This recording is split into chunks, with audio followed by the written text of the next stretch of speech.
Hi you guys, this is the video for factoring the expression part 2.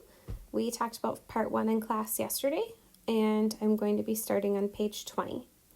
If you would like a more in-depth video lesson for our note packet, you can find that in our chapter for a folder in Schoology as well. This one's just kind of a quicker video, but you're always welcome to look at the others as well. This type of factoring is a little bit different than what we did yesterday because A is not equal to 1. So that changes things. So where I'm going to start here, I want to factor this expression, 2x squared plus 9x plus 7. And what I've been telling you is to do this and put your x's, but we can't really do that this time because we have this 2. If we were to FOIL, that makes x squared, not 2x squared. So there's a little bit of a different process. So what we do first is we do something called the A times C. So I take 2 times 7, and that gives me 14. Now I can think about, well, what multiplies to be 14 but adds or subtracts to be 9? So our factors, we've got 1 and 14, and we also have 2 and 7. So if you noticed, 2 times 7 is 14, and 2 plus 7 is 9. So now we're ready to start. Where we go from here is we rewrite our expression, except we change the 9x to be 2x plus 7x. Okay, so where I got this, just a quick side note, you don't have to write this down. The 2x plus 7x came from there. I now used these numbers to start splitting them up. And the reason that I do that is because now I can start with grouping, okay? So what I want to do is I want to figure, well, what can I pull out from both of these right here? What do they have in common? So they both have a 2 in common, and they both have an x.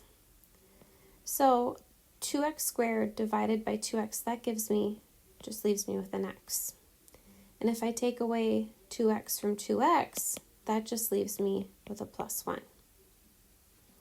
Now on the other side, if I take away a 7, pull 1 out, I'm just left with x plus 1. Okay? But one thing I want you to notice is both of these here are the same, x plus 1 and x plus 1. That's exactly what we wanted, okay? Because now I'm going to take the 2x and 7, and I'm going to put them together in parentheses. Then I'll take these x plus 1s and combine them here. And now we're almost done. I'm just going to move up here a little bit. I'm going to take 2x plus 7 equals 0 and x plus 1 equals 0. I'll subtract 7 on each side. Divide by 2. So x is equal to negative 7 over 2. And subtract 1. So x is equal to negative 1. All right, so let's look at the next one. So we've got 9x squared plus 12x plus 4. So I'm going to start with my A times C method. I'm going to take 9 times 4, and that gives me 36. So I need to think about, well, what multiplies to be 36 but adds or subtracts to be 12? So 1 and 36. But you know, I'm kind of thinking right away, if we think about our factors of 36, wouldn't 6 and 6 work? Because 6 times 6 is 36, and 6 plus 6 is 12. So that works out. So what I'm going to do from here is rewrite my expression again, except I'm going to change that 12x to be 6x plus 6x. So now I can do my groupings. So I have to think, well, what do 9x squared and 6x have in common? So if I think about their factors, I could pull out a 3, and I could also take away an x. If I take 9 divided by 3, that leaves me with 3. And if I take an x away from x squared, that just leaves me with an x.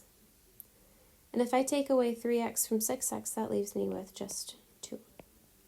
And notice here that 3x times 2 would give us 6x. Okay? And then I'm going to add. So let's think about what can we take away here. I think I could take away a 2, and that would leave me with 3x plus 2 as well. And remember, we wanted these two to be the same, and that worked out. So now I'll pull those together, 3x plus 2, and then 3x plus 2. So notice they are the same, so we could just solve it one time here. I'll subtract by 2 and divide by 3. So x is equal to negative 2 thirds. All right, so I'm just going to do one more for this video. And let's go to the checkpoint on the next page. So I do suggest, if you want to challenge yourself a little bit and just do some thinking on your own, just maybe pause the video and then check in. So I'm going to start with my A times C method. So I'm going to take 3 times 20, which gives me 60. So I need numbers that multiply to be 60, but add or subtract to be 7. Now, you don't have to go out this alone. You can figure out factors of 60 by just playing around with your calculator. But we know there's 1 in 60, we've got 2 in 30, 3 in 20, and you know what? We also have 5 and 12. Right? So as you're going along, you kind of have to think, well, what's going to work? 12 minus 5 gives me 7x. So, or just 7, so that would work. So now I'm going to rewrite it. So I've got 3x, I'm going to zoom in here. So I've got 3x squared plus 12x minus 5x minus 20. Now I can start my grouping. So when I think about what to pull away, well, I could take away a 3x here, and that would leave me with x plus 4.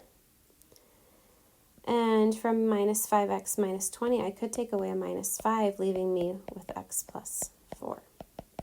So I got these two to be the same, just like I wanted. And now I'm ready to pull them together.